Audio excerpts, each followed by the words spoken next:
ഈ കഥയിലെ നായകനെ നമുക്ക് രാഹുൽ എന്ന് വിളിക്കാം. രാഹുൽ കൊച്ചിയിലൊരു IT കമ്പനിയിലാണ് ജോലി ചെയ്യുന്നത്. 32 വയസ്സാണ്. രാഹുലിന്റെ പ്രധാന പ്രശ്നം ക്ഷീണാണ്. രാവിലെ എണീക്കുമ്പോൾ ഉഷാറില്ല. ഉച്ച കഴിയുമ്പോഴത്തേക്കും ഉറക്കം തൂങ്ങും. ജിമ്മിൽ പോവാൻ എനർജി ഇല്ല. ഒരു ദിവസം രാഹുലിന്റെ കൂടെ വർക്ക് ചെയ്യുന്ന രാഹുലിന്റെ ഫ്രണ്ട് രാഹുലിന്റെ അടുത്ത് പറഞ്ഞു, നീ സ്പിരുലിന കഴിച്ചു നോക്ക്.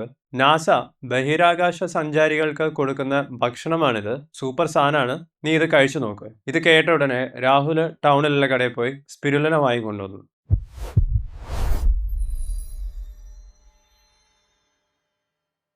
ഹായ്, ഞാൻ ഡോക്ടർ പ്രസൂൺ.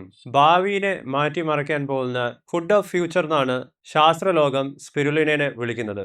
യഥാർത്ഥത്തിൽ രാഹുലിന് സ്പിരുലിന കഴിച്ചപ്പോൾ എന്താണ് സംഭവിച്ചത്? സ്പിരുലിന കഴിച്ചാൽ ക്ഷീണം മാറുമോ? ഇതെങ്ങനെയാണ് കഴിക്കേണ്ടത്? കേരളത്തിൽ ഇതിന്റെ വില എത്രയാണ്? ഈ പച്ച അത്ഭുതത്തിനെ കുറിച്ചാണ് ഇന്നത്തെ video. Welcome back to Dog Foodie. നമുക്ക് തുടങ്ങാം. സ്പിരുലിന എന്നുള്ള പേര് കേട്ട് നിങ്ങൾ പേടിക്കേണ്ട. ലളിതമായി പറഞ്ഞാൽ വെള്ളത്തിൽ വളരുന്ന ഒരുതരം പായൽ വർഗത്തിൽപ്പെടുന്ന ഒരു സസ്യമാണിത്. ഇനി ഇതിനെ എന്തുകൊണ്ടാണ് സൂപ്പർ ഫുഡ് എന്ന് വിളിക്കുന്നത് നമുക്ക് നോക്കാം. കണക്കുകൾ കേട്ടാൽ ചിലപ്പോൾ നിങ്ങൾ ഞെട്ടും. ഇതിൽ ആദ്യത്തെ പോയിന്റ്, ഇതിൽ അടങ്ങിയിരിക്കുന്ന പ്രോട്ടീനാണ്. സ്പിരുലിന എന്ന് പറയുന്ന ഒരു പ്രോട്ടീൻ പവർ ഹൗസ് ആണെന്ന് വേണമെങ്കിൽ നമുക്ക് പറയാം. മുട്ടയിനേക്കാളും പാലിനേക്കാളും കൂടുതൽ പ്രോട്ടീൻ സ്പിരുലിനയിൽ അടങ്ങിയിട്ടുണ്ട്. സ്പിരുലിനേന്റെ 60 മുതൽ 70% ഭാരവും പ്രോട്ടീനാണ്. അതുകൊണ്ട് തന്നെ വെജിറ്റേറിയൻസിന് പ്രോട്ടീനിന് വേണ്ടി കഴിക്കാൻ പറ്റുന്ന ഒരു ഭക്ഷണവും കൂടിയായി വേണമെങ്കിൽ സ്പിരുലിന നമുക്ക് കണക്കിലെടുക്കാം. രണ്ടാമത്തത്, ഇതിൽ അടങ്ങിയിരിക്കുന്ന അയൺ കണ്ടന്റ് ആണ്. നിങ്ങൾക്ക് അയൺ ഡെഫിഷ്യൻസി, അനീമിയ ഉണ്ട്, ഹീമോഗ്ലോബിന്റെ അളവ് കുറവാണെന്നുണ്ടെങ്കിൽ നിങ്ങൾക്കും സ്പിരുലിന എടുക്കാം. ഒരു മരുന്നായിട്ടും ഇത് ഉപയോഗിക്കാവുന്നതാണ്. വിളർച്ച മാറ്റാൻ സ്പിരുലിന ബെസ്റ്റ് ആയിട്ടുള്ള ഒരു ഓപ്ഷനാണ്. സ്പിരുലിനയിൽ അടങ്ങിയിരിക്കുന്ന ഫൈക്കോസയാനിൻസ് പവർഫുൾ ആയിട്ടുള്ള ആന്റി ഓക്സിഡൻസ് ആണ്. സ്പിരുലിനയുടെ പച്ച നിറത്തിന്റെ കാരണം പോലും ഈ ഫൈക്കോസയാനിൻസ് ആണ്. പക്ഷേ ഫൈക്കോസയാനിൻ അത് മാത്രമല്ല ചെയ്യുന്നത്, നമ്മളുടെ ശരീരത്തിലെ വിഷാംശത്തിനെ നീക്കം ചെയ്യാനും ഫ്രീ റാഡിക്കൽസിനെ ഫൈറ്റ് ചെയ്ത് ക്യാൻസറിന്റെ സാധ്യത കുറയ്ക്കാൻ പോലും ഇത് യൂസ്ഫുൾ ആണെന്നാണ് പറയുന്നത്. നാലാമത്തെ പോയിന്റ്, ചില സ്റ്റഡീസിൽ പറയുന്നത് പ്രമേഹവും കൊളസ്ട്രോൾ നിയന്ത്രിക്കാനും സ്പിരുലിന ഉപയോഗിക്കാവുന്നതാണ്. ഇനി നമുക്ക് രാഹുലിന്റെ കഥയിലേക്ക് തിരിച്ചു വരാം. രാഹുൽ കടയിൽ നിന്നും സ്പിരുലിന വാങ്ങിക്കൊണ്ടുവന്നു. ഇത് പൗഡർ രൂപത്തിലുള്ളതാണ് വാങ്ങിച്ചത്. വീട്ടിലെത്തി ഒരു ഗ്ലാസ് പച്ചവെള്ളത്തിൽ 2 ടേബിൾ സ്പൂൺ സ്പിരുലിന പൊടി വാരിയിട്ടു. നല്ലോണം കലക്കി ഒരൊറ്റ വലി. അടുത്ത നിമിഷം രാഹുൽ ഓക്കാനിച്ചു. ഇതിന്റെ കാരണം സ്പിരുലിനക്ക് ഒരു പ്രത്യേക രുചിയാണ്. കുളത്തിലുള്ള പായലിന്റെയോ അല്ലെങ്കിൽ ചീഞ്ഞ മീനിന്റെയോ ഒരു ചുവ. എനിക്കിനി ഇത് വേണ്ടാന്ന് പറഞ്ഞ് രാഹുൽ ആ പാക്കറ്റ് എടുത്ത് മാറ്റി വെച്ചു. ഇവിടെയാണ് രാഹുലിന് തെറ്റുപറ്റിയത്. സ്പിരുലിന ഒരു ഭക്ഷണം പോലെ വെറുതെ വെള്ളത്തിൽ കലക്കി കുടിക്കാൻ പാടില്ല. അത് കൃത്യമായി കഴിക്കേണ്ടത് എങ്ങനെയാണെന്നുള്ളതും നിങ്ങൾ അറിഞ്ഞിരിക്കണം. കാരണം സ്പിരുലിന ആദ്യമായി കഴിക്കുന്ന ആർക്കും രാഹുലിന് പറ്റിയതുപോലത്തെ അബദ്ധം പറ്റാം. സ്പിരുലിന കഴിക്കുന്ന സമയത്ത് ചില കാര്യങ്ങൾ നിങ്ങൾ ശ്രദ്ധിക്കണം. അതിൽ ആദ്യത്തേത്, ഇതിന്റെ ടേസ്റ്റ് മാസ്ക് ചെയ്യാന്നുള്ളതാണ്. ഇതിന്റെ പായൽ രുചി മാറ്റാൻ ഏറ്റവും നല്ലത് നാരങ്ങ വെള്ളത്തിൽ കലക്കി കുടിക്കുന്നതാണ്. അല്ലെങ്കിൽ നിങ്ങൾ തയ്യാറാക്കുന്ന സ്മൂത്തിയിലോ മോരിലോ ആഡ് ചെയ്തിട്ട് കഴിക്കാം. നാരങ്ങ വെള്ളം എന്ന് പറയാൻ കാരണം നാരങ്ങ വെള്ളത്തിൽ വിറ്റാമിൻ സി ഉണ്ടെന്ന് നമുക്ക് എല്ലാവർക്കും അറിയാം. വിറ്റാമിൻ സിയുടെ സാന്നിധ്യത്തിൽ സ്പിരുലിനയിലുള്ള അയണിനെ നല്ല രീതിയിൽ ആഗിരണം ചെയ്യാൻ ഇത് സഹായിക്കും. മറ്റൊരു കാര്യം നിങ്ങൾ ശ്രദ്ധിക്കേണ്ടത്, സ്പിരുലിന ഒരിക്കലും തിളപ്പിക്കാനോ അല്ലെങ്കിൽ ദോശമാവിന്റെ മുകളിലൊക്കെ ഇട്ടിട്ട് ചൂടാക്കി എടുക്കാനോ പാടില്ല. കാരണം ഇങ്ങനെ ചെയ്യുന്നതിനനുസരിച്ച്, അതായത് ചൂടാക്കുന്നതിനനുസരിച്ച് അതിന്റെ ഗുണങ്ങൾ നശിക്കുകയാണ് ചെയ്യുന്നത്. സ്പിരുലിന ഒരു ഭക്ഷണം പോലെ കഴിക്കുന്നതിനേക്കാളും നല്ലത് ഒരു സപ്ലിമെന്റ് ആയിട്ട് കഴിക്കുന്നതാണ്. ഇതിന്റെ പൗഡർ ഫോമിനേക്കാളും നല്ലത് അതുകൊണ്ട് ടാബ്ലറ്റ്സ് ആണ്. സ്പിരുലിന അടങ്ങിയിട്ടുള്ള ക്യാപ്സ്യൂൾസും മാർക്കറ്റിൽ അവൈലബിൾ ആണ്. രാഹുലിന്റെ അടുത്ത് ഞാൻ ഉപദേശിച്ചതും ഇതേ കാര്യമാണ്. ഇനി എത്ര സ്പിരുലിന കഴിക്കാമെന്ന് ചോദിച്ചാലും അതും നിങ്ങൾ ശ്രദ്ധിക്കേണ്ടതാണ്. ഇത് വേ പ്രോട്ടീൻ പൗഡർ പോലെ വാരിക്കോരി കഴിക്കാൻ പറ്റില്ല. തുടങ്ങുന്ന സമയത്ത് 1 ഗ്രാം മുതൽ 3 ഗ്രാം വരെ മാത്രം കഴിക്കുക. പതുക്കെ കൂട്ടി ഇത് വേണമെങ്കിൽ 5 ഗ്രാം വരെ ആക്കാം. പെട്ടെന്ന് 5 ഗ്രാമോ 10 ഗ്രാമിലേക്കൊക്കെ നിങ്ങൾ പോവുകയാണെന്നുണ്ടെങ്കിൽ ചിലപ്പോൾ വയറുവേദന ഉണ്ടാവും, നോസിയ ഉണ്ടാവും, ചിലർക്ക് വയറിളക്കം ഉണ്ടാവാം. നിങ്ങൾ പ്രോട്ടീന് വേണ്ടിയിട്ട് മാത്രമാണ് സ്പിരുലിന വാങ്ങിക്കാൻ ഉദ്ദേശിക്കുന്നതെങ്കിൽ അതിനേക്കാളും നല്ല ഓപ്ഷൻസ് പ്ലാന്റ് പ്രോട്ടീനോ അല്ലെങ്കിൽ വേ പ്രോട്ടീൻ പൗഡർ തന്നെയാണ്. കാരണം സ്പിരുലിന 5 ഗ്രാം മാക്സിമം 10 ഗ്രാം, അതിൻ്റെ മുകളിലേക്ക് ഒരു ദിവസം കഴിക്കാൻ പാടുള്ളതല്ല. അധികം ആൾക്കാർക്കും ഇത് ടോളറേറ്റ് ചെയ്യാൻ പറ്റാറുമില്ല. ഇനി നിങ്ങൾ ഒരു ദിവസം 10 ഗ്രാം കഴിക്കുകയാണെങ്കിൽ തന്നെ നിങ്ങൾക്ക് അതിൽ നിന്നും 6 ഗ്രാം പ്രോട്ടീനേ കിട്ടുന്നുള്ളൂ.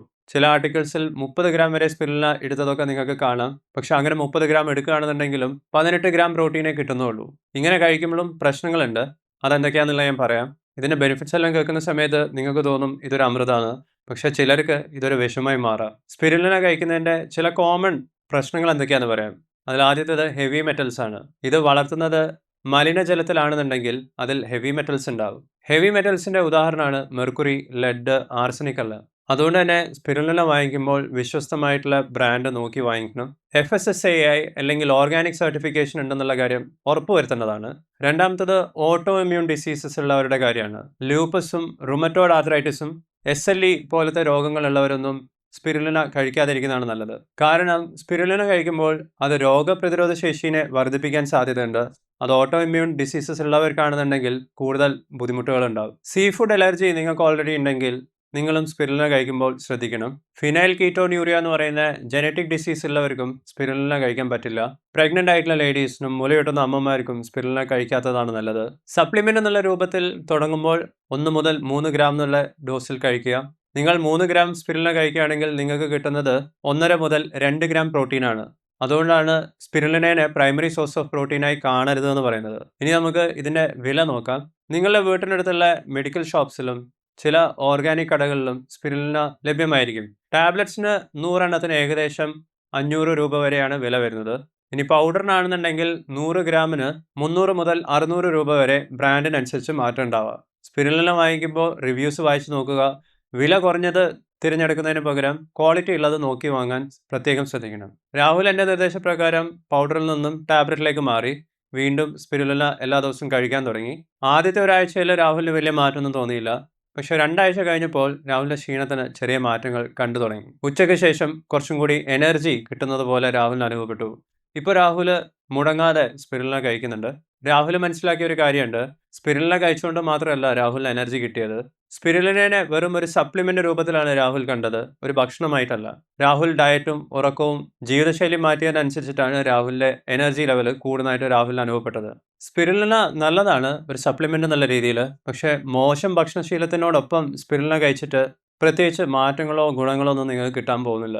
നിങ്ങളുടെ ഭക്ഷണശൈലിക്ക് അനുസരിച്ചും ശരീരപ്രകൃതിക്കും അസുഖങ്ങൾക്കും അനുസരിച്ച് ഏത് തരത്തിലുള്ള സപ്ലിമെന്റ് കഴിക്കണമെന്ന് അറിയാൻ നിങ്ങൾക്ക് താല്പര്യമുണ്ടോ? ഇതിനു വേണ്ടിയിട്ടാണ് ഡോഫോഡിയിൽ പെർഫെക്റ്റ് സപ്ലിമെന്റ്സ് എന്ന് പറയുന്ന സേവനം ഡിസൈൻ ചെയ്തിട്ടുള്ളത്. നിങ്ങൾക്ക് വീട്ടിലിരുന്നു കൊണ്ട് തന്നെ ഇത് ബുക്ക് ചെയ്യാവുന്നതാണ്. അതിനുവേണ്ടി ഒന്നിക്കൽ dofodi.com സന്ദർശിക്കുക, അല്ലെങ്കിൽ സ്ക്രീനിൽ കാണുന്ന ഫോൺ നമ്പറിൽ ബന്ധപ്പെടുക. പെർഫെക്റ്റ് സപ്ലിമെന്റ്സിന്റെ കൂടുതൽ വിവരങ്ങൾക്കായി ലൈക്ക് ബട്ടന് താഴെയുള്ള ആദ്യത്തെ ലിങ്കിൽ ക്ലിക്ക് ചെയ്യുക. സ്പിരുലിനെ കുറിച്ച് നിങ്ങൾക്ക് ഇനി കൂടുതൽ എന്താണ് അറിയേണ്ടത് അത് വീഡിയോയുടെ താഴെ കമന്റ് ചെയ്യുക. നിങ്ങൾ മുമ്പേ സ്പിരുലിന കഴിച്ചിട്ടുണ്ടെങ്കിൽ നിങ്ങളുടെ അനുഭവം എന്തായിരുന്നു അതും വീഡിയോയുടെ താഴെ കമന്റ് ചെയ്യുക. അടുത്ത വീഡിയോ ഏതാണ് കാണേണ്ടതെന്നാണ് നിങ്ങൾ ആലോചിക്കുന്നതെങ്കിൽ ഈ വീഡിയോ കണ്ടു നോക്കുക. ഞാൻ വൈറ്റമിൻസിനെ കുറിച്ചും സപ്ലിമെന്റ്സിനെ കുറിച്ചും ചെയ്തിട്ടുള്ള എല്ലാ വീഡിയോസും ഈ പ്ലേലിസ്റ്റിൽ നിങ്ങൾക്ക് കാണാം. ഈ വീഡിയോ കണ്ടതിനും ചാനൽ സബ്സ്ക്രൈബ് ചെയ്തതിനും നന്ദി. ഞാൻ ഇതുപോലത്തെ മറ്റൊരു വീഡിയോയിൽ നിങ്ങളെ വീണ്ടും കാണാം. Take care. ബൈ.